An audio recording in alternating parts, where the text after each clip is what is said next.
Good morning, good afternoon and good evening, जो भी मुझे जब भी सुन रहा है उसके अकॉर्डिंग। तो बच्चे आज हम लोग अपना पार्टनरशिप अकाउंट शुरू करने जा रहे हैं। तो आज जो हमारा है पार्टनरशिप का फर्स्ट लेक्चर है। और पार्टनरशिप में सबसे पहले हम लोग क्या पढ़ते हैं, फंडामेंटल्स ऑफ पार्टनरशिप। तो बच्चे इसका नाम ही पड़ा हुआ है फंडामेंटल्स, मतलब हमें पार्टनरशिप के बेसिक्स को सीखना है। तो बच्चे आज हम लोग फंडामेंटल्स ऑफ पार्टनरशिप शुरू करने जा रहे हैं, ठीक है। तो चलो अब हम लोग समझने की कोशिश करते हैं ये चैप्टर की क्या रिक्वायरमेंट पड़ी, ये चैप्टर क्यों लाया गया। तो बच्चे अभी तक हम लोग क्या थे, छोटे छोटे बच्चे थे, ठीक है, छोटे छोटे बच्चे थे और हम लोग क्या करते थे, सोल प्रोप्राइटरशिप बिजनेस करते थे। तो सोल प्रोप्राइटर में हम लोग क्या करते थे, कुछ जर्नल एंट्रीज पास करते थे, उसके बेसिस पे हम लोग क्या करते थे, लेजर अकाउंट्स बनाते थे। फिर बच्चे हम लोग ट्रायल बैलेंस बनाते थे और ट्रायल बैलेंस के बेसिस पे हम लोग क्या करते थे, प्रॉफिट एंड लॉस अकाउंट, मतलब trading and profit and loss account और बैलेंस शीट बनाते थे। तो बच्चे अब क्या हुआ कि जो हमारा सोल प्रोप्राइटरशिप बिजनेस था उसमें क्या होता था, पूरा का पूरा जो प्रॉफिट होता था, पूरा का पूरा प्रॉफिट जो निकल के आता था, हमारा जो एक ओनर था, प्रोप्राइटर था, वो पूरा का पूरा प्रॉफिट घर लेकर चला जाता था, घर लेके वो अपना पूरा का पूरा प्रॉफिट चला जाता था। बट बच्चे क्या हुआ कि धीमे धीमे उसका बिजनेस ग्रो करने लगा। तो बच्चे ये धीमे धीमे इसका बिजनेस ग्रो करने लगा और ये बच्चा अकेले कितना बिजनेस पूरा मैनेज करे। बच्चे ये बूढ़ा होने लगा था, हमारा एक्स था ये, और ये बच्चे बूढ़ा होने लगा था। तो इसको ये लगने लगा कि भाई अब तक कब तक हम अकेले पूरा बिजनेस मैनेज करने लगे, क्योंकि बिजनेस एक्सपैंड होने लगा। बिजनेस हमारा जो था वो डिफरेंट सिटीज में हम लोग सेल करने लगे, ठीक है, डिफरेंट सिटीज में हमारे एजेंट्स अपॉइंट हो गए। तो बच्चे ये जो हमारा एक्स था वो अकेले पूरा का पूरा बिजनेस मैनेज नहीं कर पा रहा था, ठीक है। वो बच्चे अकेले ही बिजनेस में कैपिटल लगाता था, पूरा का पूरा रिस्क बियर करता था और पूरा का पूरा मैनेजमेंट अकेले देख रहा था, पूरा का पूरा मैनेजमेंट भी अकेले देख रहा था। तो बच्चे एक्स को नीड अराइज हुई कि हमें किसी और को भी बिजनेस में लेकर आना चाहिए, ठीक है। एक्स को ये नीड अराइज हुई कि हमें किसी और को भी बिजनेस में लेकर आना चाहिए जो हमें बिजनेस में हेल्प कर सके। तो बच्चे एक ऑप्शन तो एक्स के पास था कि बच्चे वो कोई एक एम्प्लॉय लेकर आ जाए, ठीक है, एक एम्प्लॉय लेकर आ जाए और उसका बिजनेस मैनेज करना शुरू कर दे। बट बच्चे जो हमारे बिजनेस के एम्प्लॉयज होते हैं उनकी जो जॉब होती है वो 9 AM to 6 PM तक होती है। 6 PM के बाद वो भी कहते हैं कि भाई हमारा टाइम पूरा हो गया और हमें घर जाना है। तो एक्स को लगा कि कोई ऐसा बंदा लाना चाहिए जो हमारे बिजनेस में मेहनत करे और हमारे बिजनेस को एक्सपैंड कर सके और बिजनेस में दिलो जान से काम करे, ठीक है। तो एक्स ने सोचा क्यों ना कोई एक पार्टनर हम अपने बिजनेस में लेकर आ जाए, ठीक है, कोई एक पार्टनर हम अपने बिजनेस में लेकर आ जाए, जिससे क्या होगा, मेरा बिजनेस ग्रो भी होगा और बच्चे मेरा बिजनेस मैनेज करने के लिए कई लोग भी हो जाएंगे, ठीक है।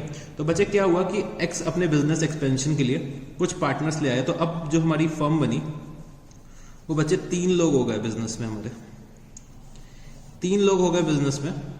तो बच्चे अभी तक हम लोग क्या करते थे, सोल प्रोप्राइटरशिप में प्रॉफिट निकालते थे और बच्चे एक्स पूरा का पूरा प्रॉफिट पहले क्या करता था, घर लेके चला जाता था। एक्स अकेले पूरा का पूरा प्रॉफिट घर लेके चला जाता था। बट बच्चे अब क्या हो गए, 3 पार्टनर्स हो गए। तो बच्चे हमें प्रॉफिट को क्या करना पड़ेगा, जो प्रॉफिट जो भी निकला उनको इन 3 पार्टनर्स में क्या करना पड़ेगा, डिस्ट्रीब्यूट करना पड़ेगा। जो भी प्रॉफिट हम लोग अर्न कर रहे हैं अपने trading and profit and loss account से, जो नेट प्रॉफिट निकल के आता था, अब हमें क्या करना है, वो प्रॉफिट डिस्ट्रीब्यूट करना है इन पार्टनर्स के बीच में।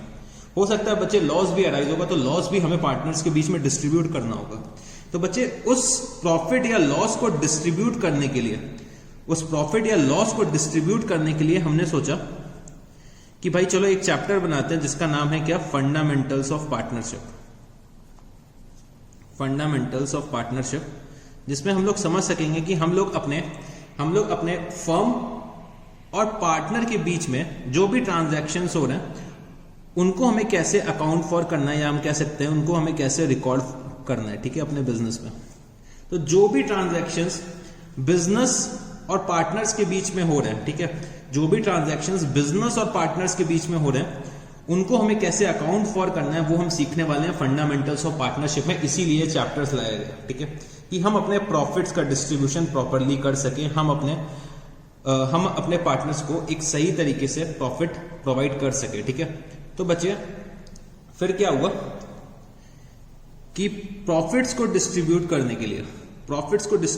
के लिए एक एग्रीमेंट तीनों के बीच में होना चाहिए कि भाई कौन कितना प्रॉफिट शेयर करेगा। एक तीनों के बीच में एग्रीमेंट होना चाहिए ना, वरना ये भाई एक्स बोलेगा कि मैं पूरा का पूरा प्रॉफिट ले जाऊंगा, वाई बोलेगा मैं हाफ ले जाऊंगा, जेड बोलेगा कि मैं 1/3 ले जाऊंगा। तो बच्चे तीनों के बीच में कोई ना कोई एक एग्रीमेंट होना चाहिए। तो बच्चे तीनों के बीच में अगर जब तक कोई एक एग्रीमेंट नहीं होगा तो तब तक सेटल आउट कैसे करेंगे कि हमें प्रॉफिट्स कैसे डिस्ट्रीब्यूट करना है। ठीक है, तो बच्चे एग्रीमेंट के लिए हम लोगों ने क्या सोचा कि चलो एक पार्टनरशिप डीड बनाते हैं। और बच्चे डीड में जो होगा, जो पार्टनरशिप डीड होगी, उसमें सारे के सारे terms and conditions of partnership दे रखे होंगे। ठीक है, terms and condition of partnership किस में दे रखे होते हैं? हमारे पार्टनरशिप डीड में। ठीक है, तो पार्टनरशिप डीड हम लोग क्या कर सकते हैं, या तो हम लोग ओरल बना सकते हैं, ओरली हम लोगों ने डिस्कस कर लिया, या फिर हम लोग रिटन पार्टनरशिप डीड बना सकते हैं।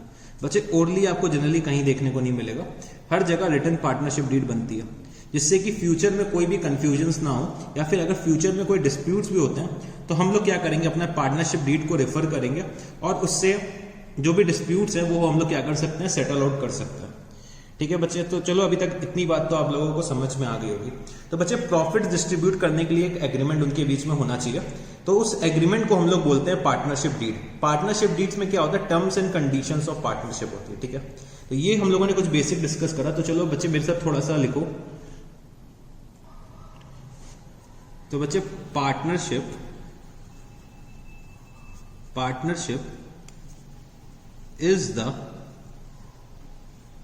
is the relation between persons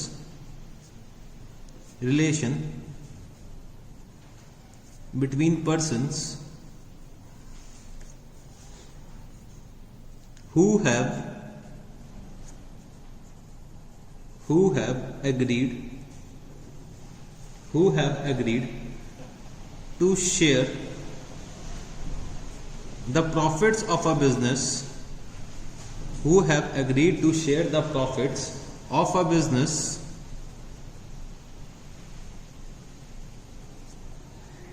carried on by all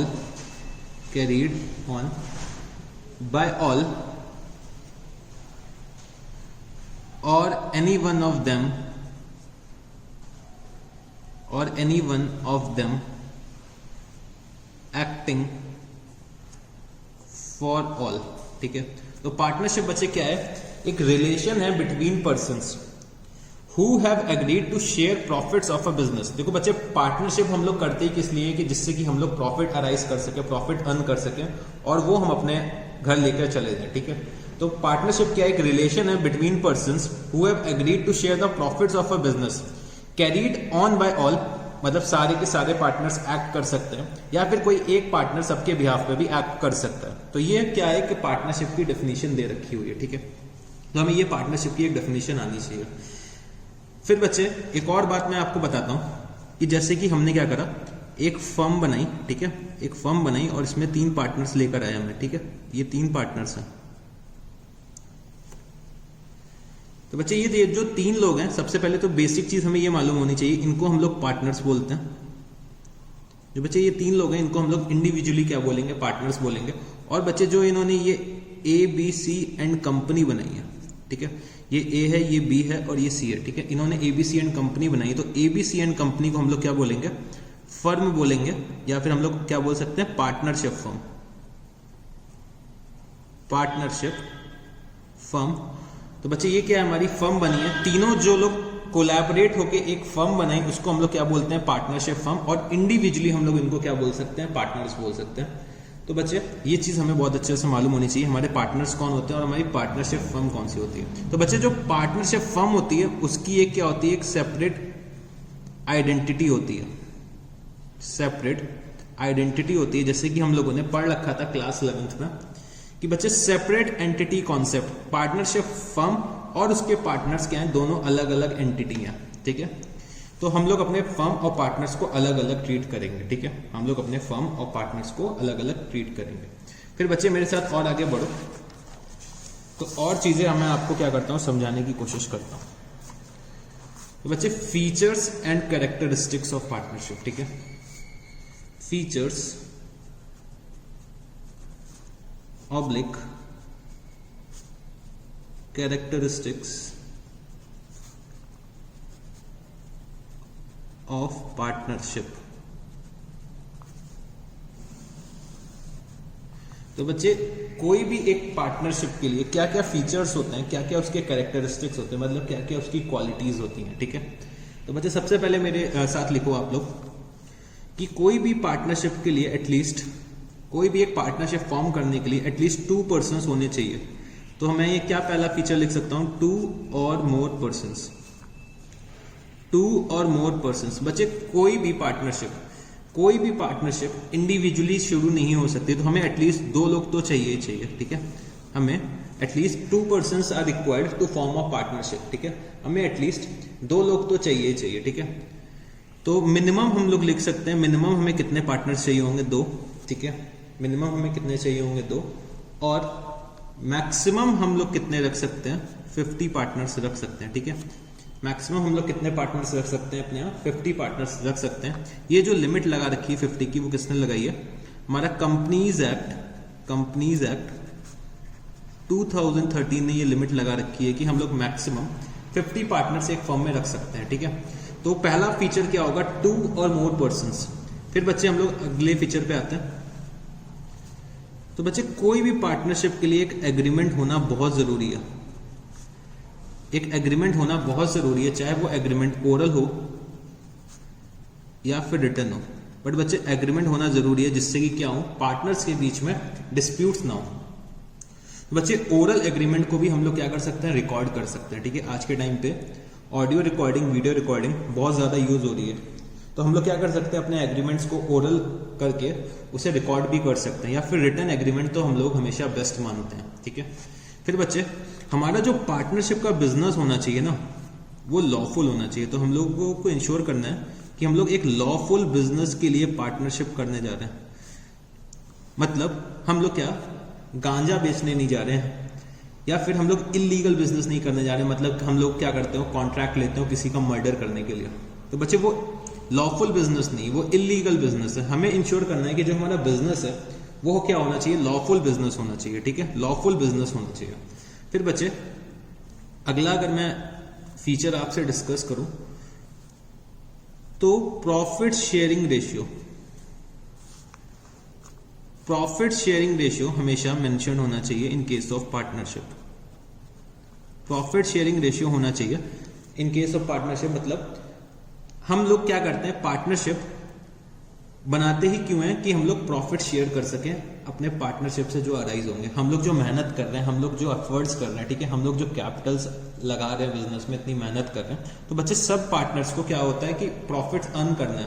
और प्रॉफिट्स जब वो अर्न करते हैं तो उनके बीच में एक प्रॉफिट शेयरिंग रेशियो होना चाहिए, जिस रेशियो पे वो अपने प्रॉफिट्स को घर पे लेकर चले जाए, ठीक है। तो बच्चे ये क्या हो जाएगा, प्रॉफिट शेयरिंग रेशियो हमारे लिए बहुत ज्यादा जरूरी है। फीचर्स एक इसका ये क्या है, फीचर भी एक है ये, ठीक है। फिर बच्चे म्यूचुअल एजेंसी।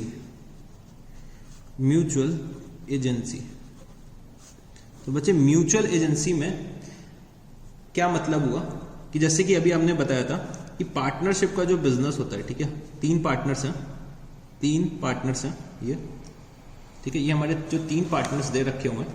तो बच्चे ये चाहे तो तीनों फर्म के बिहाफ पे एक्ट करें, या फिर कोई एक पार्टनर फर्म के बिहाफ पे एक्ट करे। तो बच्चे एक पार्टनर दूसरे पार्टनर के बिहाफ पे एक्ट कर सकता है, ठीक है, एक पार्टनर फर्म के बिहाफ पे भी एक्ट कर सकता है, या फिर तीनों पार्टनर्स साथ में एक्ट कर सकते हैं। तो मैं यहां पे क्या लिख सकता हूं, business can be carried on by all और any one of them acting for all, any one of them acting for all। तो म्यूचुअल एजेंसी का बच्चे क्या मतलब हुआ कि business can be carried on by all और any one of them acting for all. तो बच्चे ये कुछ फीचर्स होते हैं, ये कुछ कैरेक्टरिस्टिक्स होते हैं पार्टनरशिप के, जो हमें मालूम होने चाहिए। तो एक बार मैं फिर से रिवाइज करा देता हूँ। तो बच्चे फीचर्स क्या क्या होने चाहिए, 2 और मोर पर्सन होने चाहिए, मिनिमम 2 मैक्सिमम 50, ठीक है, मिनिमम 2 मैक्सिमम 50। और बच्चे एग्रीमेंट होना बहुत ज्यादा जरूरी होता है, वो एग्रीमेंट चाहे तो ओरल हो या फिर रिटन हो। और बच्चे जो हम लोग पार्टनरशिप का बिजनेस करते हैं वो क्या होना चाहिए, एक लॉफुल बिजनेस होना चाहिए। मोर ओवर जो हम लोग पार्टनरशिप करते हैं उसमें एक प्रॉफिट शेयरिंग रेशियो होना चाहिए। हम लोग बिजनेस ही क्यों कर रहे हैं, प्रॉफिट्स को शेयर करने के लिए, ठीक है। फिर बच्चे म्यूचुअल एजेंसी भी हमें इंश्योर करनी है कि एक पार्टनर सारे पार्टनर्स के बिहाफ पे एक्ट कर सकता है या फिर सारे पार्टनर्स बिजनेस को कैरी ऑन कर सकते हैं, ठीक है। तो ये कुछ फीचर्स होते हैं, ये कुछ कैरेक्टरिस्टिक्स होते हैं जो हमें पार्टनरशिप के मालूम होने चाहिए, ठीक है। ये सब चीजें आप लोग कॉमर्स या बिजनेस स्टडीज में भी पढ़ते चले आते हैं, ठीक है। तो ये सब चीजें हमें थ्योरेटिकल नॉलेज होनी चाहिए, ठीक है। ये सब चीजें अकाउंट्स के पेपर में जनरली नहीं पूछी जाती है, बट हमें ये सब चीजें मालूम होनी चाहिए, ठीक है। चलो जी, फिर हम लोग और आगे बढ़ते हैं। उसके बाद लिखते हैं rights of partner, rights of partner. तो बच्चे पार्टनर्स के क्या क्या राइट्स होते हैं आप लोग बता सकते हो। मैं क्या हुआ, एक फर्म में पार्टनर बन गया, ठीक है। ऑलरेडी उस फर्म में 2 पार्टनर्स थे, ठीक है। 2 पार्टनर्स पहले थे ए और बी, ठीक है। और मैं यहाँ पे ऐसे घूम रहा था, तो मैंने कहा चलो भाई मैं भी इस फर्म का पार्टनर बन जाता हूँ, ठीक है। मैं भी इस फर्म का पार्टनर बन जाता हूँ। मैं कौन हूँ, आरजी, ठीक है। मैं कौन हूँ, आरजी, और मैं इस फर्म का जाके पार्टनर बन जाता हूँ, ठीक है। तो बच्चे एज अ पार्टनर मेरे क्या क्या राइट्स होने चाहिए, ठीक है। तो सर एक तो मेरा पहला राइट ये होना चाहिए कि मैं अगर पार्टनर हूं तो बच्चे मेरे को प्रॉफिट तो शेयर करने, ये मेरा राइट है। तो बच्चे अगर मैं एक फर्म का पार्टनर हूं तो मेरा ये राइट है कि मेरे को प्रॉफिट शेयर करने हैं, वो भी किस रेशियो में, एग्रीड रेशियो में। तो बच्चे जो मेरा पहला राइट बनेगा वो हम लोग क्या लिख सकते हैं, to share profits in agreed ratio, to share profits in agreed ratio, ठीक है। हमें प्रॉफिट्स को किस रेशियो में शेयर करना है, अग्रीड में। जो भी हम लोगों के बीच में तय हो गया रेशियो, उस रेशियो में हमें क्या करना है, प्रॉफिट्स को शेयर करना है, ठीक है। फिर बच्चे और आगे बढ़ते हैं, to take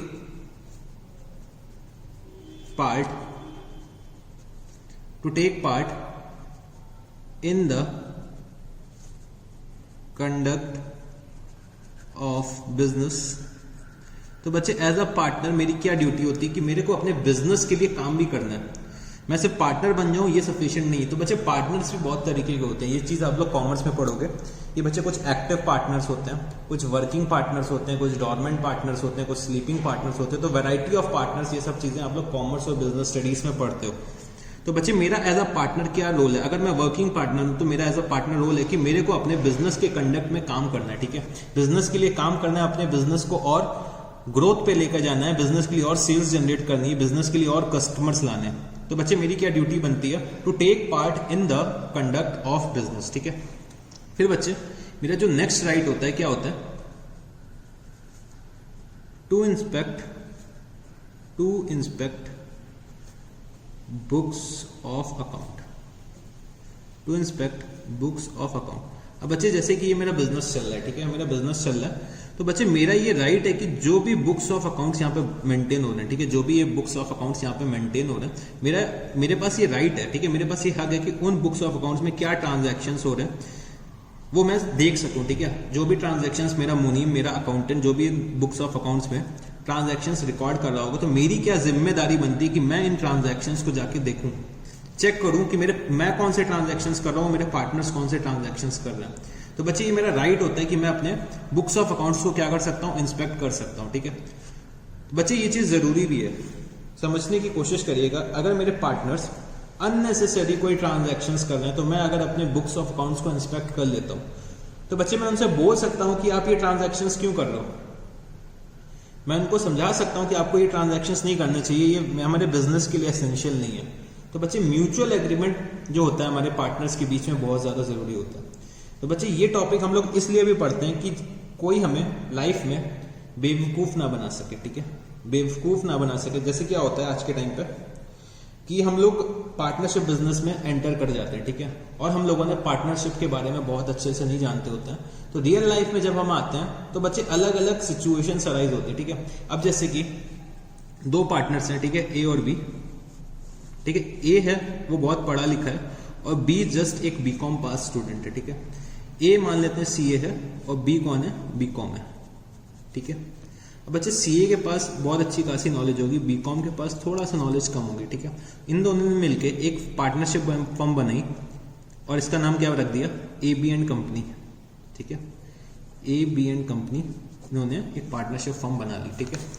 A B and company बना ली। अब बच्चे क्या करता है, बी जो है वो बहुत मेहनत करता है, ठीक है, बहुत मेहनत करता है, बट जो ए है वो क्या करता है, अननेसेसरली ट्रांजैक्शंस करता रहता है, ठीक है, ट्रांजैक्शंस करता रहता है। तो एक दिन क्या हुआ, बी ने बुक्स ऑफ अकाउंट्स को इंस्पेक्ट करा, और बच्चे देखा कि अननेसेसरी ट्रांजैक्शंस ए कर रहा है, ठीक है। तो ये बी ए के पास गया कि भाई ये अननेसेसरी ट्रांजैक्शंस आप क्यों कर रहे हो। तो बच्चे ए ने कहा कि ये बिजनेस पर्पस के लिए और दुनिया भर के लॉस समझा दिए बी को। तो बच्चे अगर हमारे पास इन सब चीजों की नॉलेज नहीं होगी तो हम लोग कैसे रियल लाइफ में फेस करेंगे इन सब सिचुएशंस को। तो हमें मालूम होना चाहिए, ठीक है, हमारे पार्टनर्स हमें बेवकूफ ना बना सके। हमें क्या करना है, अपने बुक्स ऑफ अकाउंट्स को भी इंस्पेक्ट करना बहुत ज्यादा जरूरी होता है।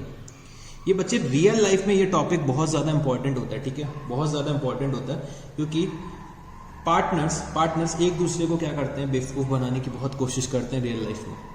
बच्चे ये चीज बहुत ज्यादा होती है रियल लाइफ में। अभी आप बुक के कंटेक्स्ट में तो ये चीज आप नहीं देख पाओगे, जब आप रियल लाइफ में जाओगे तब आपको पता चलेगा, ठीक है। तो चलो अभी के लिए क्या है, right to inspect the books of accounts, ठीक है। फिर बच्चे हमारा जो नेक्स्ट राइट होता है कि to be consulted, right to be consulted. हमारा क्या राइट होता है बच्चे, राइट टू बी कंसल्टेड। तो बच्चे हर पार्टनर का राइट होता है कि दूसरा पार्टनर उसको कंसल्ट करे इंपॉर्टेंट बिजनेस डिसीजंस लेने से पहले। तो ये जिम्मेदारी होती है एक पार्टनर की दूसरे पार्टनर से कंसल्ट करना। कहीं भी अगर वो फंस रहा है, कहीं भी उसको कंफ्यूजन है, कहीं भी लगता है कि दूसरे पार्टनर का उस चीज में इन्वॉल्वमेंट नेसेसरी है, तो बच्चे उस पार्टनर को क्या करना चाहिए, दूसरे पार्टनर के साथ कंसल्ट करना चाहिए, ठीक है बच्चे। फिर और आगे बढ़ते हैं, टू डिटायर फ्रॉम फर्म।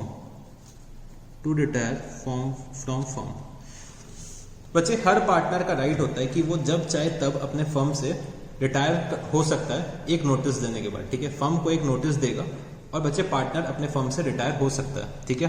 तो ये उसका क्या होता है, एक राइट होता है कि जब चाहे वो फर्म को छोड़ के जा सकता है। बस उसको क्या करना है, एक नोटिस दे देनी है अपने बाकी पार्टनर्स को और उन सारे पर्सनस को जो बिजनेस से क्या करते हैं, deal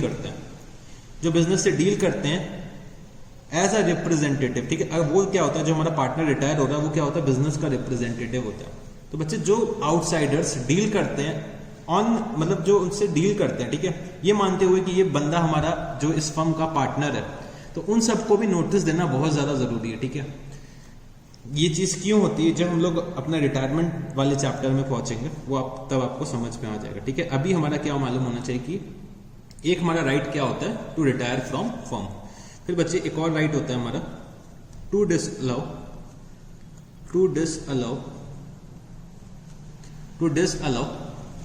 admission of a partner. तो बच्चे हर पार्टनर के पास ये राइट होता है कि वो एक पार्टनर के एडमिशन को डिसअलाउ कर सकता है, ठीक है। अगर हमारे फर्म में कोई एक नया पार्टनर आना चाहता है तो जब तक सारे के सारे पार्टनर्स अपनी कंसेंट नहीं दे देते हैं, ठीक है, जब तक सारे के सारे पार्टनर्स अपनी कंसेंट नहीं दे देते हैं तब तक एक नया पार्टनर हमारे पार्टनरशिप फर्म में एडमिट नहीं हो सकता है, ठीक है। तो जब भी हम लोग एडमिशन ऑफ अ पार्टनर पढ़ेंगे तो इस चीज़ को बहुत डिटेल में पढ़ेंगे, बट फिर भी मैं अभी के लिए आपको एक एग्जाम्पल करा देता हूँ, ठीक है। अभी के लिए मैं आपको क्या करता हूँ, एक एग्जाम्पल कराता हूँ कि जैसे हमें पता है कि नया पार्टनर हमारे फर्म में तब तक नहीं एडमिट हो सकता जब तक सारे के सारे पार्टनर्स अपना कंसेंट ना दे दें, ठीक है। सारे के सारे पार्टनर जब तक अपना कंसेंट नहीं देंगे तब तक हम क्या कर सकते, तब तक हम नए पार्टनर का एडमिशन नहीं कर सकते, ठीक है। तो चलो बच्चे एक क्वेश्चन करते हैं कि एक फर्म है, ये फर्म है, इसमें क्या है, 40 पार्टनर्स हैं, ठीक है, 40 पार्टनर्स हैं, ठीक है। और बच्चे एक ये बंदा है जिसका नाम है मिस्टर बी है ये, और ये हमारे बिजनेस में आना चाहते हैं एज एन पार्टनर, ठीक है, एज एन पार्टनर। तो बच्चे सारे पार्टनर्स ने फिर डिस्कस करा और बच्चे डिस्कशन का ये रिजल्ट निकला कि 39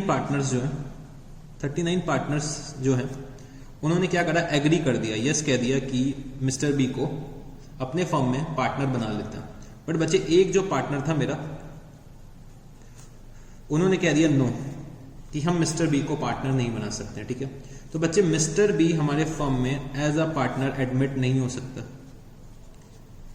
जब तक सारे के सारे पार्टनर्स का कंसेंट ना आ जाए, मिस्टर बी हमारे बिजनेस में एज अ पार्टनर नहीं एडमिट हो सकते। जब तक ऑल द पार्टनर्स का कंसेंट नहीं मिलता है, जब तक सारे के सारे पार्टनर्स यस नहीं बोल लेंगे, तब तक मिस्टर बी हमारे बिजनेस में एज अ पार्टनर एडमिट नहीं हो सकते हैं। ठीक है, तो बच्चे ये कुछ हमारे राइट्स होते हैं पार्टनर्स के। ठीक है, ये हमें राइट्स भी अपने पार्टनर्स के मालूम होने चाहिए कि हमारे पार्टनर्स के क्या क्या राइट्स होते हैं in relation to a partnership firm, in relation to a partnership business. तो बच्चे अभी तक हम लोगों ने क्या क्या पढ़ा, एक तो सबसे पहले हमने पार्टनरशिप की डेफिनेशन पढ़ी थी। तो partnership is the relation between persons who have agreed to share profits of a business carried on by all और any one of them acting for all. फिर बच्चे हमने कुछ फीचर्स समझे थे, कुछ कैरेक्टरिस्टिक्स समझे थे।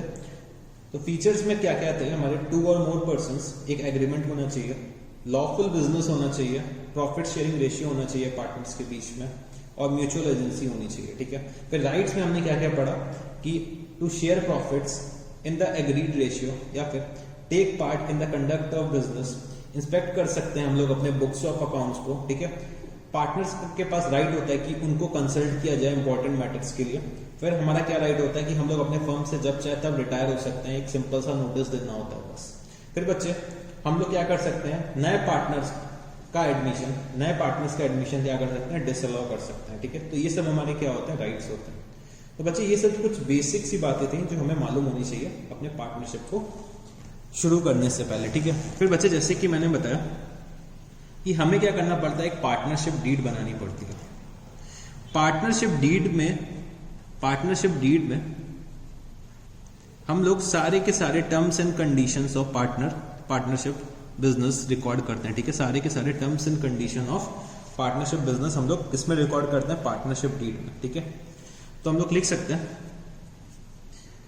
All the terms and conditions of a partnership business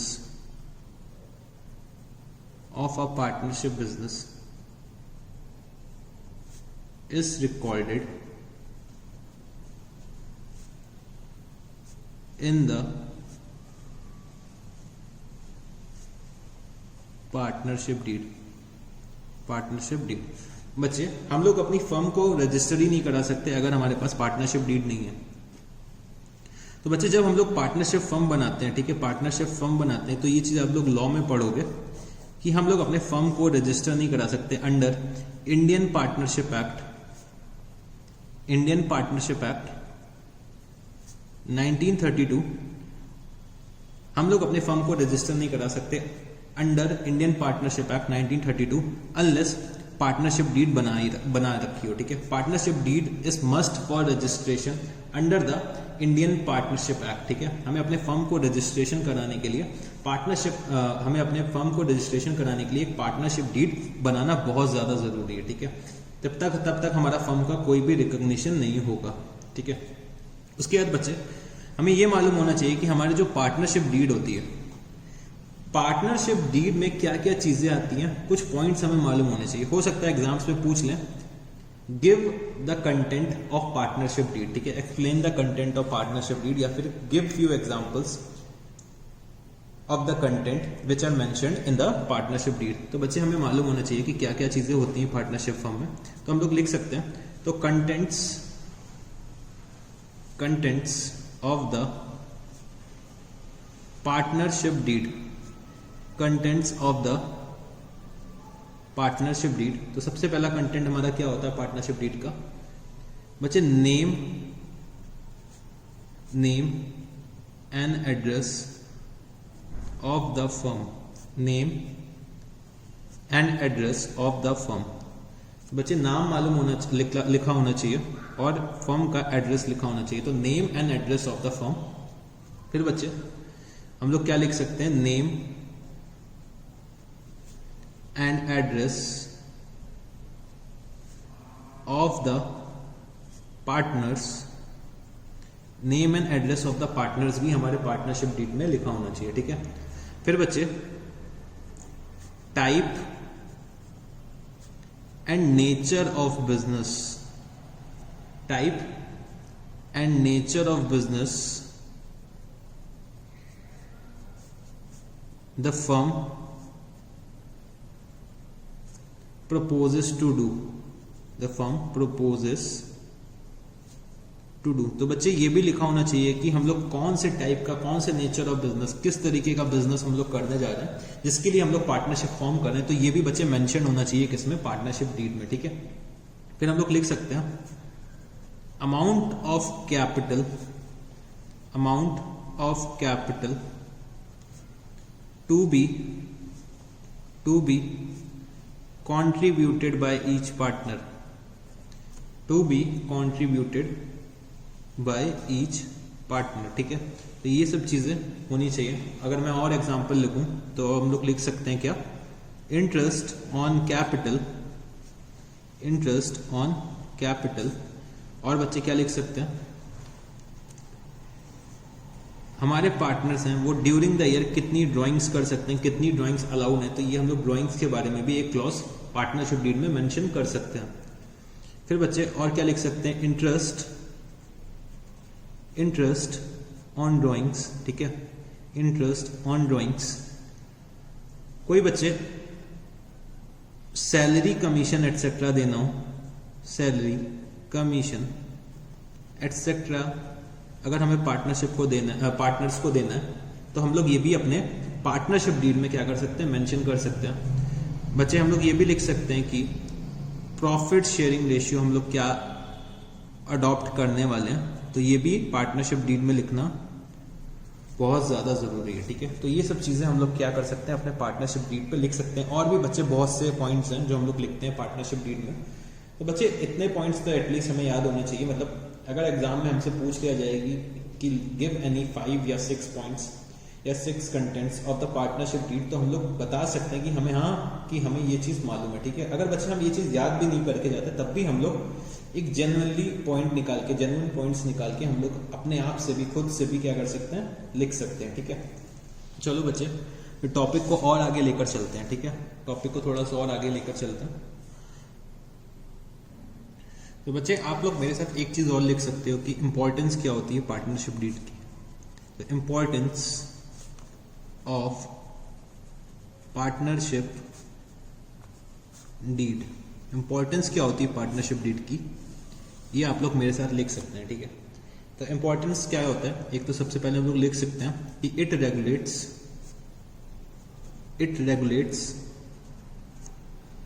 the rights, it regulates the rights, duties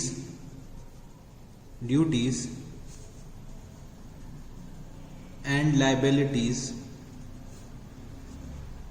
of each partner। तो बच्चे पार्टनरशिप डीड में सारे के सारे पार्टनर्स की राइट्स लिखे होते हैं, ड्यूटीज लिखी होती हैं, उनकी लायबिलिटीज फर्म के लिए क्या क्या होती हैं, वो सब चीजें दे रखी होती हैं। तो बच्चे हम लोग क्या कर सकते हैं, अब एक पार्टनर दूसरे पार्टनर को बोल सकता है कि ये आपकी रिस्पॉन्सिबिलिटी है, आपका राइट है, तो आपको ये फंक्शन परफॉर्म करना पड़ेगा, ठीक है। तो it regulates the rights, duties and liabilities of each partners. तो बच्चे उसमें सारे की सारे राइट, ड्यूटीज एंड लायबिलिटीज सारे के सारे पार्टनर्स के लिखे होते हैं, ठीक है। मोर ओवर क्या इंपॉर्टेंस होता है कि it helps to avoid any misunderstanding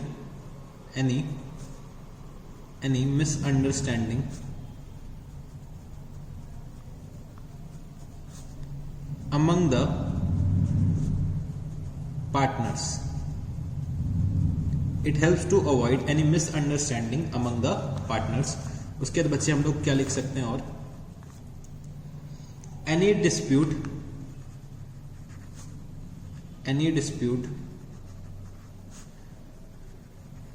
among the partners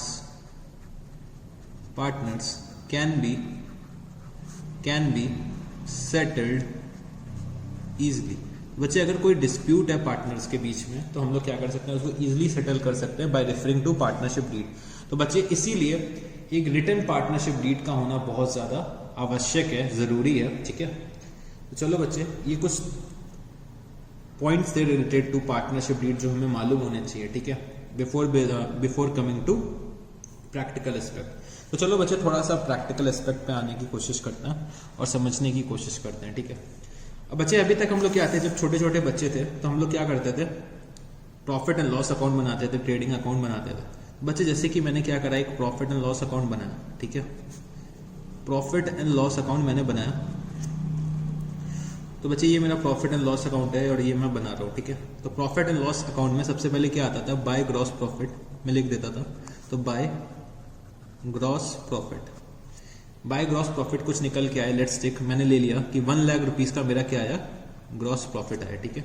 1 lakh rupees का मेरा क्या आया, ग्रॉस प्रॉफिट आया। और बच्चे मेरे कुछ एक्सपेंसेस थे वो मैंने सब लिख दिए यहाँ पे। तो 2 एक्सपेंसेस, जितने भी मैंने एक्सपेंसेस कर रखे थे इनडायरेक्ट नेचर के, वो मैंने किस पे लिख दिए, अपने प्रॉफिट एंड लॉस अकाउंट में। लेट्स टेक, मैंने इनडायरेक्ट एक्सपेंसेस कर रखे हैं 30,000 रुपीज के टोटल में।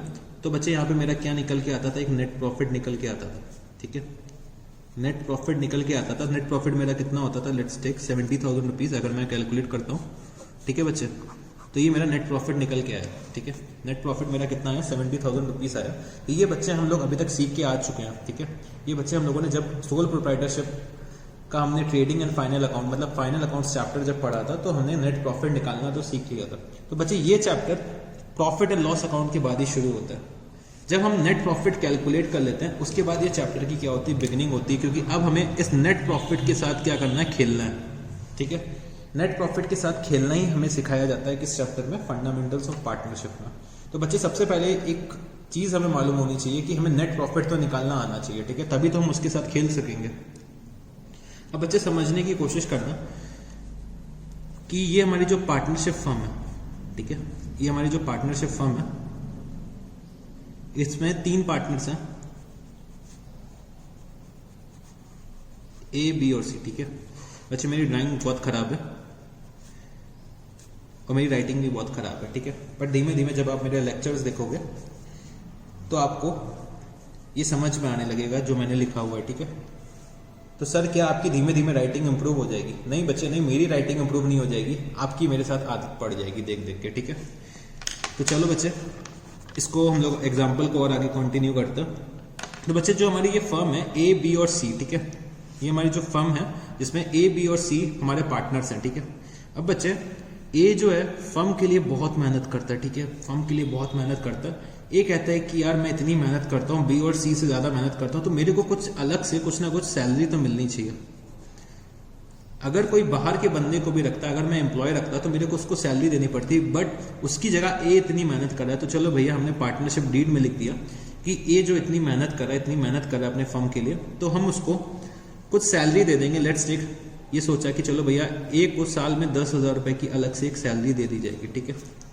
एक को सैलरी कितनी दे दी जाएगी, 10,000 रुपीज की दे दी जाएगी, ठीक है। फिर बच्चे पार्टनर्स ने ये भी डिसाइड करा कि ये लोग बिजनेस में कुछ कैपिटल इंट्रोड्यूस कर रहे हैं, ठीक है, कैपिटल इंट्रोड्यूस कर रहे हैं। तो बच्चे अगर कहीं पे भी वो पैसा इन्वेस्ट करते, किसी और बिजनेस में भी इन्वेस्ट करते या फिर एफडी ही क्यों ना करा देते, तो 7% रेट ऑफ इंटरेस्ट तो हमको मिलता ही मिलता। तो बच्चे इन दिनों ने सोचा कि चलो भैया कुछ इंटरेस्ट ऑन कैपिटल भी ले लेते हैं। तो इंटरेस्ट ऑन कैपिटल लोगों ने लेट्स टेक 6% पर एनम का फिक्स कर लिया, ठीक है। 6% पर एनम का इन तीनों ने आपस में रेट ऑफ इंटरेस्ट फिक्स कर लिया और ये किस में लिख दिया, पार्टनरशिप डीड में लिख दिया कि interest on capital 6% per annum provide करा जाएगा, ठीक है, इंटरेस्ट ऑन कैपिटल दिया जाएगा। फिर बच्चे पार्टनर्स हैं, वो बिजनेस से कमा रहे हैं, बिजनेस इनका मेन सोर्स ऑफ इनकम है, तो बच्चे कुछ ना कुछ घर ये लोग पैसा भी तो लेकर जाएंगे। तो बच्चे जो ये पैसा लेके गए तो हम लोग क्या करते हैं, उसको बोल देते हैं ड्राइंग्स, ठीक है। बच्चे ड्राइंग्स कर रहे हैं पार्टनर्स, तो बच्चे जब इंटरेस्ट ऑन कैपिटल ले रहे हैं तो क्या इन्हें इंटरेस्ट ऑन ड्राइंग्स देना भी नहीं चाहिए? तो बच्चे इंटरेस्ट ऑन ड्राइंग्स इन लोगों ने फिक्स कर रखा है, इंटरेस्ट ऑन ड्राइंग्स फिक्स कर रखा है, लेट्स टेक 5% पर एनम पे फिक्स कर रखा है, ठीक है। इंटरेस्ट ऑन ड्राइंग्स कितने पे फिक्स कर रखा है, 5% पर एनम पे फिक्स कर रखा है। तो लेट्स टेक बच्चे जो हमारा इंटरेस्ट ऑन कैपिटल टोटल निकल के आया, टोटल तीनों पार्टनर्स का निकल के आया, लेट्स टेक 15,000 रुपीज का तीनों का निकल के आया, और जो इंटरेस्ट ऑन ड्रॉइंग्स थी वो निकल के आई कितनी, 5,000 रुपीज निकल के आई। ठीक है, तो बच्चे अब क्या हो रहा है कि मैंने प्रॉफिट अर्न किया है 70,000 रुपीज। ठीक है, 70,000 रुपीज अर्न कर रखा है, और जो प्रॉफिट शेयरिंग रेशियो इनका दे रखा हुआ है, प्रॉफिट शेयरिंग रेशियो जो इनका दे रखा हुआ है वो कितना है, मैं लिख सकता हूं प्रॉफिट शेयरिंग रेशियो। तो बच्चे प्रॉफिट शेयरिंग रेशियो चलो मैंने ले लिया कि इक्वल है। ठीक है, इक्वल प्रॉफिट शेयरिंग रेशियो दे रखा हुआ है कि मतलब तीनों के तीनों पार्टनर्स प्रॉफिट्स को इक्वली शेयर करेंगे। तो बच्चे इतने सारे ट्रांजैक्शंस होने वाले हैं फर्म और पार्टनर के बीच में। ठीक है, फर्म और पार्टनर के बीच में इतने सारे ट्रांजैक्शंस होने वाले हैं। तो बच्चे उन ट्रांजैक्शंस को रिकॉर्ड करने के लिए, ठीक है, उन ट्रांजैक्शंस को रिकॉर्ड करने के लिए मेरे को एक स्टेटमेंट बनाना पड़ता है। मेरे को एक स्टेटमेंट बनाना पड़ता है और उसका नाम क्या रख दिया गया, profit and loss, profit and loss appropriation account, appropriation account. ठीक है, एप्रोप्रिएशन अकाउंट। तो बच्चे इसका नाम profit and loss appropriation account पड़ा, या फिर हम लोग इसको एक और नाम से बोल सकते हैं, profit and loss adjustment account भी हम लोग इसको बोल सकते हैं। ठीक है, इसको हम लोग profit and loss adjustment account भी बोल सकते हैं। तो बच्चे एप्रोप्रिएशन का मतलब यहाँ पे क्या निकल के है भैया, प्रॉफिट एंड लॉस तो अभी तक हम लोग निकालते थे। ठीक है, वो तो हमें पता है। बच्चे प्रॉफिट एंड लॉस एप्रोप्रिएशन का मतलब ये है कि प्रॉफिट को हमें क्या करना है, बांटना है, बांटना है। तो बच्चे प्रॉफिट को जब हमें बांटना है तो उसके लिए हमें क्या बनाना है, एक अकाउंट बनाना है जिसका नाम क्या पड़ा, profit and loss appropriation account. ठीक है, तो इस profit and loss appropriation account में हम लोग क्या करते हैं, प्रॉफिट्स को डिस्ट्रीब्यूट करते हैं अमंग द पार्टनर्स। ठीक है, तो बच्चे मेरे साथ आप लोग लिख सकते हो, मेरे साथ आप लोग लिख सकते हो कि profit and loss appropriation, profit and loss appropriation account is prepared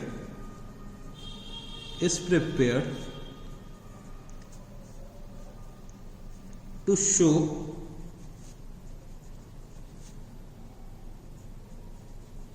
the transactions between the partners and the firm, and it helps in distribution of profit, and it helps in distribution of profit, and it helps in distribution of profit। तो बच्चे चलो अब हम लोग यहाँ पे थोड़ा सा एक profit and loss appropriation account इसी एग्जांपल के थ्रू बनाने की कोशिश करते हैं। ठीक है, इसी एग्जांपल के थ्रू हम एक profit and loss appropriation account बनाते हैं। ठीक है, मैंने यहाँ पे लिखा profit and loss appropriation account, profit and loss appropriation account. ठीक है, profit and loss appropriation account. और बच्चे इस क्वेश्चन को शुरू करने से पहले कभी भी हमें जब profit and loss appropriation account की बिगिनिंग करनी, तो बच्चे हमें सबसे पहले क्या पता होना चाहिए कि हमारा नेट प्रॉफिट क्या है। ठीक है, करेक्ट नेट प्रॉफिट क्या है, हमारा बिजनेस का नेट प्रॉफिट क्या निकल के आ रहा है, वो हमें सबसे पहले पता होना चाहिए। तो बच्चे मैं यहाँ पे क्या लिखता हूँ, बाय नेट प्रॉफिट। तो हमेशा क्वेश्चन की जो स्टार्टिंग होगी वो हमें किससे करनी होगी, नेट प्रॉफिट से करनी होगी। तो मैंने यहाँ पे लिखा बाय नेट प्रॉफिट। और बच्चे नेट प्रॉफिट मेरा जो क्वेश्चन में निकल के आ रहा था वो कितना था, 70,000 रुपीज का नेट प्रॉफिट आ रहा था। ठीक है, नेट प्रॉफिट मैंने कितना लिख लिया, 70,000 रुपीज। ठीक है बच्चे, आपको ये चीज मालूम होनी चाहिए कि ये डेबिट साइड होती है और ये क्रेडिट साइड होती है। ठीक है, तो प्रॉफिट्स के बैलेंसेस हमेशा क्या होते हैं, क्रेडिट होते हैं। तो बच्चे नेट प्रॉफिट 70,000 रुपीज हो गया। अब बच्चे मेरे को ये नेट प्रॉफिट अपने पार्टनर्स में डिस्ट्रीब्यूट करना है। ये 70,000 रुपए का नेट प्रॉफिट है, वो हमें अपने पार्टनर्स में डिस्ट्रीब्यूट करना है। और पार्टनर्स में डिस्ट्रीब्यूट करने के लिए मेरे को क्वेश्चन में इंफॉर्मेशन दे रखी है कि भैया पार्टनर्स को सैलरी भी देनी है, पार्टनर्स को इंटरेस्ट ऑन कैपिटल भी देना है, और पार्टनर से इंटरेस्ट ऑन ड्राइंग्स चार्ज भी करना है। तो बच्चे ये सब जो ट्रांजैक्शंस हो रहे होंगे वो प्रॉफिट से ही तो मैं उनके बीच में कर रहा हूँ। बच्चे प्रॉफिट होंगे तभी तो मैं उनको सैलरी दे पाऊंगा, इंटरेस्ट ऑन कैपिटल दे पाऊंगा, या फिर इंटरेस्ट ऑन ड्राइंग्स तो मैं चार्ज करना ही करना है, उससे प्रॉफिट का मतलब नहीं है। ठीक है, तो बच्चे सबसे पहले मैंने नेट प्रॉफिट से क्या दे रहा हूं, मैं सैलरी अपने एक पार्टनर को दे रहा हूं जिसका नाम क्या है ए। तो बच्चे मैंने यहां पे लिखा टू सैलरी, और मैंने यहां पे लिखा ए का नाम। ठीक है, टू सैलरी और मैंने यहाँ पे लिखा ए का नाम, और ए को सैलरी कितनी देनी थी मेरे को, 10,000 रुपीज देनी थी, तो मैंने यहाँ पे लिखा टू सैलरी ए। उसके बाद बच्चे मैंने यहाँ पे लिखा to interest on capital, to interest on capital. Interest on capital मेरे को किसको किसको देना है, ए, बी और सी। इंटरेस्ट ऑन कैपिटल मेरे को किसको देना है, ए, बी और सी, और किस रेट पे देना है, eight the rate 6% per annum पे मेरे को क्या देना है, इंटरेस्ट ऑन कैपिटल देना है। ठीक है, तो इंटरेस्ट ऑन कैपिटल का जो अमाउंट आ रहा है वो कितना है, 15,000 रुपीज दे रखा हुआ है। ठीक है, अभी हम लोग जब इन डिटेल पढ़ेंगे तो हमें अंदर भी पढ़ना पड़ेगा कि कैसे हमें इंटरेस्ट ऑन कैपिटल का इंडिविजुअली कैलकुलेशन करना है। ठीक है, अभी मैं आपको क्या कर रहा हूँ, एक रफ आइडिया दे रहा हूँ। ठीक है, एक रफ आइडिया दे रहा हूँ कि हम लोग अभी क्या करने वाले हैं इस चैप्टर में। तो बच्चे मैंने लिखा इंटरेस्ट ऑन कैपिटल कितना, 15,000 रुपीज, और बच्चे मैंने यहाँ पे लिख दिया। फिर बच्चे मैंने यहाँ पे लिखा बाय इंटरेस्ट ऑन ड्रॉइंग्स। बच्चे इंटरेस्ट ऑन ड्रॉइंग्स फर्म के लिए क्या होता है, एक इनकम होती है। ठीक है, क्योंकि वो पार्टनर से उनको इनकम मिल रही है, interest on drawings firm receive कर रही है। ठीक है, तो हम क्या करेंगे, उसको अपने profit and loss appropriation account में क्रेडिट कर देंगे। ठीक है, वो अल्टीमेटली क्या होती है, वो पार्टनर्स में ही डिस्ट्रीब्यूट हो जाती है। ठीक है, इन द रेशियो ऑफ प्रॉफिट। तो अगर मैं यहां लिखना चाहूं तो ए, बी और सी, इंटरेस्ट ऑन ड्रॉइंग्स किसको किसको मिल रही है, ए, बी और सी। ठीक है, और इंटरेस्ट ऑन ड्रॉइंग्स का क्या रेट है, eight the rate 5% per annum. ठीक है, तो हमने कितना फिक्स अमाउंट कर रखा था, 5,000 रुपीज फिक्स कर रखा था। ठीक है, तो हमने क्या करा, अपने ट्रांजैक्शन सब नोट डाउन कर लिए, जो भी ट्रांजैक्शन हमारे पार्टनर्स और फर्म के बीच में हो रहे हैं वो सारे के सारे ट्रांजैक्शन मैंने यहाँ पे लिख लिए। ठीक है, फिर बच्चे अब जो भी बैलेंसिंग बचा वो क्या होगा, प्रॉफिट होगा, और वो प्रॉफिट मेरे को पार्टनर्स के बीच में बांटना है। ठीक है, वो प्रॉफिट्स मेरे को पार्टनर्स के बीच में क्या करना है, डिस्ट्रीब्यूट करना है। तो बच्चे मैंने यहाँ पे क्रेडिट का टोटल करा तो आ रहा था 75,000 रुपीज। ठीक है, 75,000 रुपीज मेरे क्रेडिट का टोटल आ रहा है, और बच्चे डेबिट का टोटल कितना है, 25,000 रुपीज है। ठीक है, 25,000 रुपीज मेरा क्या आ रहा है, डेबिट का टोटल आ रहा है। तो बच्चे मैंने यहाँ पे लिखा टू डिविजिबल प्रॉफिट। तो बच्चे जो प्रॉफिट को हमें बांटना होता है उसको हम लोग किस नाम से डिनोट कर देते हैं, टू डिविजिबल प्रॉफिट। तो बच्चे नाम ही इसका क्या पड़ गया, डिविजिबल प्रॉफिट। तो मैंने यहाँ पे लिखा टू डिविजिबल प्रॉफिट, और बच्चे तीन पार्टनर्स के बीच में बांटना है, ए, बी और सी। तीन पार्टनर्स कौन है हमारे, ए, बी और सी के बीच में हमें क्या करना है, इसको डिस्ट्रीब्यूट करना है। और जो उनका रेशियो दे रखा हुआ है, ठीक है, जो उनका रेशियो दे रखा हुआ है वो क्या है, इक्वल है। तो बच्चे मैंने यहाँ पे लिखा to divisible profit, A is capital account, B is capital account और C is capital account. Sir एक बात बताइए, आपने ऊपर कहीं भी कैपिटल अकाउंट का जिक्र नहीं किया और आपने यहाँ पे कैपिटल अकाउंट लिख दिया। ठीक है, तो बच्चे समझने की कोशिश करना, ये जो होती है हमारी ट्रांसफर एंट्रीज होती हैं। अभी जब मैं आपको जनरल एंट्रीज कराऊंगा तब आपको समझ में आएगा कि बच्चे ये जो हमारी होती हैं वो ट्रांसफर एंट्रीज होती है। ठीक है, बट बच्चे इसमें हम लोग क्या कर रहे हैं, प्रॉफिट अर्न करके डिस्ट्रीब्यूट कर रहे हैं, मतलब पार्टनर्स के कैपिटल अकाउंट में मेरे को ट्रांसफर करने होंगे। ठीक है, इन एंट्रीज को मैं डायरेक्टली भी कर सकता हूं, तो इसमें बस ए, बी, सी का नाम मेंशन करना है। ठीक है, इसमें सिर्फ मेरे को ए, बी और सी का नाम मेंशन करना और मेरा काम हो जाएगा। बट बच्चे इसमें मेरे को कैपिटल अकाउंट लिखना ए, बी के नाम, सी के नाम के साथ भी बहुत ज्यादा जरूरी है, क्योंकि मैं ये प्रॉफिट उनके कैपिटल अकाउंट में ट्रांसफर कर रहा हूँ। ठीक है, ये प्रॉफिट मैं उनके कैपिटल अकाउंट में ट्रांसफर कर रहा हूँ, तो बच्चे ये लिखना मेरे लिए बहुत ज्यादा जरूरी है। ठीक है, तो चलो क्या प्रॉफिट शेयरिंग रेशियो दे रखा हुआ है, 1/3, 1/3 और 1/3। तो प्रॉफिट शेयरिंग रेशियो जो दे रखा हुआ है वो क्या है, इक्वल है। तो बच्चे मेरा प्रॉफिट कितना निकल के आएगा, 75,000 माइनस 25,000 अगर मैं करता हूं तो मेरा प्रॉफिट कितना आएगा, टोटल 50,000 रुपीज आना चाहिए। बच्चे 50,000 में ये लोग इक्वली लेकर जा रहे हैं घर पे। तो बच्चे 50,000 को अगर मैं 3 से डिवाइड करता हूं तो कितना निकल के आएगा, तो 50,000 डिवाइडेड बाय 3 कितना आएगा, 16,600, 666। और बच्चे मैं इसको लिख सकता हूँ 16,667 और 16,667। ठीक है, क्योंकि ये क्या हो रहा है, डेसिमल में आ रहा है, तो मैंने इसको क्या करा, राउंड ऑफ करके लिख दिया और 75,000 यहाँ पे टोटल हो गया। ठीक है, तो बच्चे हमने क्या करा, एक थोड़ा सा बेसिक से डिस्कस करा कि profit and loss appropriation account कुछ कैसा बन के निकलता है, वो हम लोगों ने अभी डिस्कस कर रहे हैं। ठीक है, तो चलो बच्चे मेरे साथ क्या करो कि profit and loss appropriation account का एक फॉर्मेट ड्रॉ कर लो। ठीक है, profit and loss appropriation account का एक फॉर्मेट ड्रॉ कर लो कि कैसा हमें चाहिए होता है। ठीक है, अभी तो मैंने क्या करा, आपको बस एक सिंपल से एग्जाम्पल से समझाया।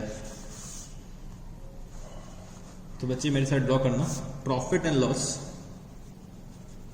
Profit and loss appropriation account, profit and loss appropriation account. ठीक है, तो बच्चे डेबिट साइड मेरा एक बन जाएगा पर्टिकुलर्स का कॉलम, पर्टिकुलर्स अमाउंट, पर्टिकुलर्स और अमाउंट। ठीक है, पर्टिकुलर्स अमाउंट, पर्टिकुलर्स और अमाउंट। और बच्चे आपके पास हमेशा स्केल एक होना चाहिए। ठीक है, स्केल हमेशा होना चाहिए आपके पास। तो मैंने यहाँ पे एक लाइन ड्रॉ करी। ठीक है, नॉर्मल जैसे लेजर अकाउंट बनाते हैं हम लोग, वैसे ही हम लोगों ने इसको भी बनाया।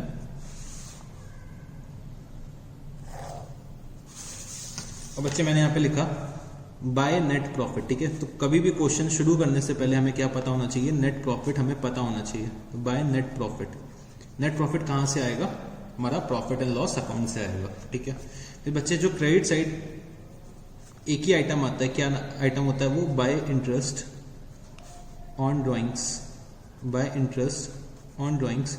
बच्चे मैं यहाँ पे नाम लिख सकता हूँ ए बी, दो पार्टनर्स है फॉर एग्जाम्पल। ठीक है, by interest on drawings A B. ठीक है, फिर बच्चे हम लोग अपने पार्टनर्स को क्या क्या चीजें दे सकते हैं वो भी हमें मालूम होना चाहिए। तो बच्चे हम अपने पार्टनर्स को इंटरेस्ट ऑन कैपिटल दे सकते हैं, तो टू इंटरेस्ट ऑन कैपिटल, मैंने यहाँ पे लिखा ए और बी। ठीक है, फिर बच्चे मैं अपने पार्टनर्स को सैलरी दे सकता हूँ। लेट्स टेक सैलरी कौन से लेकर जा रहा है, ए लेकर जा रहा है, तो मैंने लिखा टू सैलरी ए। फिर बच्चे मैं अपने पार्टनर्स को कमीशन भी दे सकता हूँ। ठीक है, मैं अपने पार्टनर्स को कमीशन भी दे सकता हूं, तो मैंने यहां पे लिखा टू कमीशन।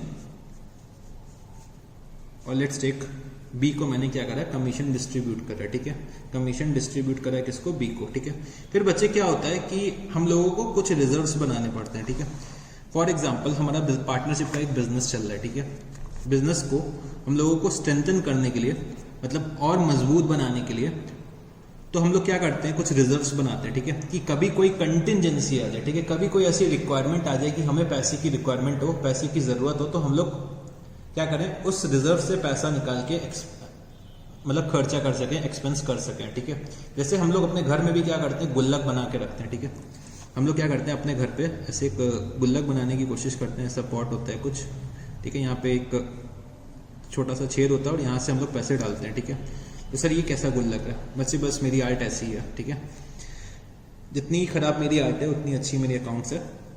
तो बच्चे ये मेरा गुल्लक है।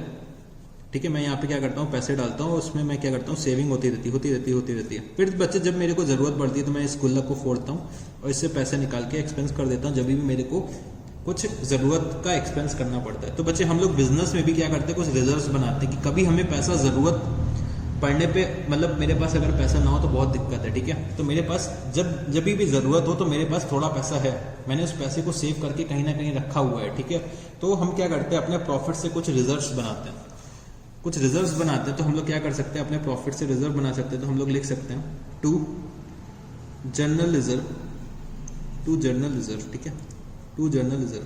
तो बच्चे ये क्या होता है, ये परसेंटेज ऑफ नेट प्रॉफिट होता है जनरली। तो परसेंटेज ऑफ नेट प्रॉफिट हम लोग लिख सकते हैं कि कुछ परसेंटेज अपने प्रॉफिट का रिजर्व बना देते हैं। ठीक है, उसके बाद बच्चे जो बचेगा वो हमारा क्या होता है, डिविजिबल प्रॉफिट होता है। तो to divisible profit, to divisible profit. और बच्चे मैंने यहाँ पे लिखा A's capital account, B's capital account, A's capital account और बीस कैपिटल अकाउंट मैंने यहाँ पे लिख दिया। और बच्चे मैंने यहाँ पे क्या करा, टोटल कर दिया जो भी आ गया। ठीक है, और ये जो प्रॉफिट है मैंने PSR में शेयर कर दिया, मतलब प्रॉफिट शेयरिंग रेशियो में शेयर कर दिया। ठीक है, ये कुछ एंट्रीज जनरली जो होती हैं, जो ये जनरल एंट्रीज है, मतलब कॉमन एंट्रीज हैं जो प्रॉफिट एंड लॉस अकाउंट में आती है, ठीक है। तो ये सब एंट्रीज ही आपको देखने को जनरली क्वेश्चंस में मिलेगा, ठीक है। तो बच्चे थोड़ा सा मैं और अपने टॉपिक को आगे लेकर जाता हूँ, ठीक है। और एक चीज मैं आपको समझाने की कोशिश करता हूँ कि आप लोगों ने जो कुछ भी रिजर्व्स के बारे में पढ़ रखा है, मैं उसको फिर से एक बार रिपीट करने जा रहा हूँ, ठीक है। तो बच्चे रिजर्व्स, जैसे कि मैंने आपको बताया कि हम लोग अपनी कंटिजेंसी को कभी अपनी रिक्वायरमेंट को पूरा करने के लिए बनाते हैं, ठीक है। कभी इन केस मेरे पास पैसा नहीं हो तो हम लोग क्या कर सके, अपने रिजर्व से पैसा निकाल के एक्सपेंस कर सके, ठीक है। जैसे कि घर में हम लोग क्या करते हैं, रिजर्व बनाते हैं। हमारी मम्मी होती है, वो कहीं ना कहीं छोटी छोटी अलमारियों में पैसा रख देती है, ठीक है। कुछ घरों में तो भाई किचन में पैसा रखा रहता है, कुछ आटे के डिब्बे में रख देते हैं, कुछ लोग अपने बेड के नीचे छुपा के रख देते हैं। तो बच्चे ये सब रिजर्व बना लेता है, ठीक है। ये सब एक तरीके के रिजर्व होते हैं कि कभी कुछ पैसे की जरूरत पड़े तो हम वहां से निकाल के एक्सपेंस कर सकें, ठीक है। अब बच्चे समझने की कोशिश करना, जो भी हम लोग रिजर्व बनाते हैं, वो कहाँ से बनाते हैं, प्रॉफिट से बनाते हैं। बच्चे हमेशा याद रखना, जो हमारे प्रॉफिट्स होते हैं उनका हमेशा क्रेडिट बैलेंस होता है, ठीक है। तो बच्चे प्रॉफिट्स का अगर मेरे क्रेडिट बैलेंस है तो बच्चे मेरे रिजर्व्स का भी ऑटोमेटिकली क्रेडिट बैलेंस ही होगा। फिर क्या कहना चाहते हो अभी मेरे को समझ में नहीं आया। तो चलो बच्चे एक एग्जांपल और लेते हैं रियल लाइफ का, ठीक है। आपने जरूर से शीशा देखा होगा। सर शीशा मतलब बच्चे मिरर, जिसमें आप सुबह सुबह उठ के अपना चेहरा देखते हो, ठीक है। सुबह सुबह जिस पे उठ के आप अपना चेहरा देखते हो वो क्या है, मिरर होता है हमारा। तो बच्चे जो शीशा होता है, लेट्स से ये क्या है, एक शीशा है, ठीक है। शीशा है, ठीक है, ये शीशा है। मैंने इस शीशे को पकड़ा और जमीन में फेंक दिया, ठीक है। जमीन में फेंका, जोर से फेंका और बच्चे वो शीशा टूट गया। बच्चे वो शीशा टूट गया, बट शीशे की एक कैरेक्टरिस्टिक थी कि बच्चे शीशा जब ये इन पार्ट्स में टूट गया, बहुत सारे पार्ट्स में ऐसे ऐसे टूट गया, तो बच्चे इन शीशों पे भी मेरा ही चेहरा दिख रहा था। बच्चे जब शीशा पूरा था तब भी मेरा चेहरा दिख रहा था, और जब शीशा टूट गया तब भी मेरा ही चेहरा दिख रहा है। तो सर इसका क्या मतलब हुआ? बच्चे जब भी हम लोग क्रेडिट बैलेंस को तोड़ेंगे, ठीक है, क्रेडिट बैलेंस, जब मेरे पास बड़ा सा एक क्रेडिट बैलेंस है उसको कुछ हिस्सों में तोड़ेंगे तो क्रेडिट अल्टीमेटली क्रेडिट ही बनेगा जाके, ठीक है। तो मतलब मैं अगर प्रॉफिट्स को अपने तोड़ता हूँ, मैं अपने प्रॉफिट्स को अगर तोड़ता हूँ, कई पार्ट्स में डिवाइड करता हूँ, तो बच्चे मेरे प्रॉफिट का क्रेडिट बैलेंस होता है। तो बच्चे प्रॉफिट से जितने भी डिस्ट्रीब्यूशंस होंगे वो अल्टीमेटली उनका भी क्रेडिट बैलेंस ही होगा। तो बच्चे अगर मैं अपने शीशे को जैसे तोड़ा, तो मैं अपने प्रॉफिट को यहाँ पे तोड़ के अगर उससे रिजर्व्स बनाता हूँ तो रिजर्व्स का भी अल्टीमेटली क्रेडिट बैलेंस ही होगा, ठीक है बच्चे। होप सो आपको इस एग्जांपल के थ्रू ये चीज समझ में आ गई होगी। तो बच्चे जैसे कि मैं अपना शीशा तोड़ता हूँ, तो शीशा तोड़ के जब शीशा टूटने के बाद भी मेरा चेहरा दिखता है, तो बच्चे जैसे ही मेरा क्रेडिट बैलेंस होता है, मेरे प्रॉफिट को अगर मैं तोड़ूंगा रिजर्व्स में, तो बच्चे मेरे रिजर्व्स का भी जो बैलेंस होगा वो भी क्या होगा, क्रेडिट होगा, ठीक है। तो ये चीज आप लोग बहुत जरूरी से याद रखना, ठीक है। इसके बाद चलो बच्चे और आगे बढ़ते हैं।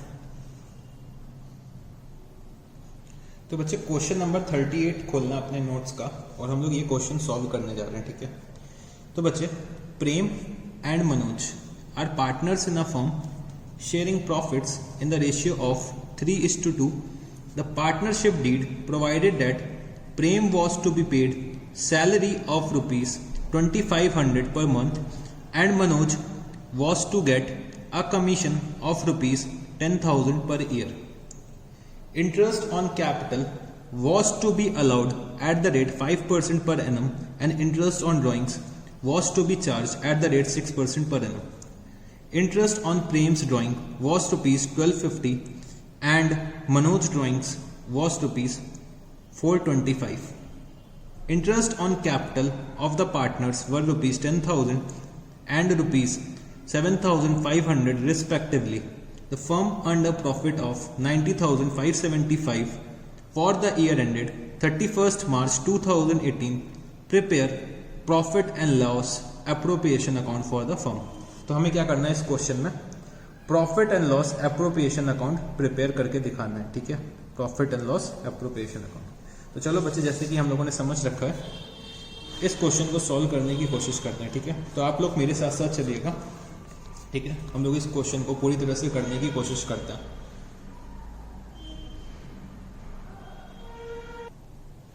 तो बच्चे क्वेश्चन नंबर 38 और profit and loss appropriation account, profit and loss appropriation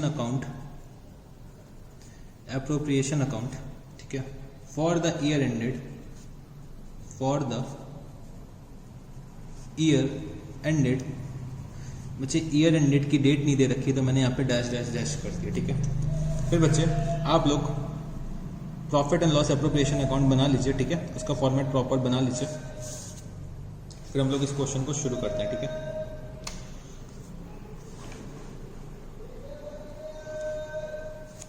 तो बच्चे सबसे पहले हमें क्या चाहिए होता है क्वेश्चन को शुरू करने के लिए, हम लोगों ने क्या डिस्कस किया था कि सबसे पहले हमें क्या चाहिए होता है।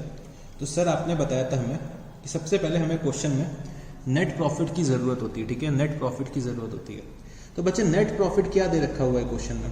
तो बच्चे सबसे पहले नेट प्रॉफिट मैंने ढूंढा और बच्चे ढूंढने में मेरे को पता चला कि जो मेरा नेट प्रॉफिट है वो कितना है, 90,575 का दे रखा हुआ है।